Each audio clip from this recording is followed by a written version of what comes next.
In today's video, I'm going to teach you how to cancel events in Calendly fast and easy, whether you need to make adjustments to your schedule or simply want to clear up some time. Canceling events in Calendly is a straightforward process. Let's walk through these steps together, ensuring you feel confident and informed every step of the way.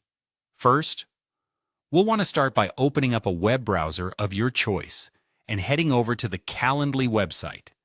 If you haven't already bookmarked it, you can simply type Calendly into your search engine and it should pop right up.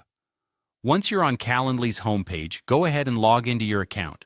Just input your email address and password and you'll be taken into your dashboard where all your scheduling magic happens. Now that you're logged in, direct your attention to the top navigation menu. Here, you'll find an option labeled Scheduling Events. Clicking this will bring you to a list of all the events you've got scheduled. It's all laid out in a clear and organized manner, making it easy to find what you're looking for. Next, you'll want to locate the specific event that you wish to cancel. You can scroll through your list, or if you've got a lot going on, make use of the search function to find the event by name. Once you find the correct event, click on its name. Doing so will open up all the details associated with that event. You'll see everything from the time and date to the invitees involved. After opening your event details, look towards the top right corner of the screen.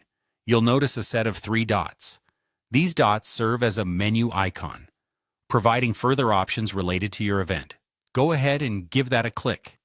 A sub-menu will appear, displaying a few different actions you can take. Among these options, you'll find Delete. Clicking Delete will prompt a confirmation dialog. This is Calendly's way of double-checking with you to make sure you want to proceed with the cancellation. Carefully review this prompt, and if you're sure you want to delete the event, click Yes to confirm your decision. And there you have it. The event is successfully canceled. Remember, canceling an event will inform all involved parties of the cancellation, preventing any confusion. Keep these steps in mind whenever you need to adjust your schedule in the future, saving you time and keeping your calendar tidy. Thanks for tuning in today, and if you found this walkthrough helpful,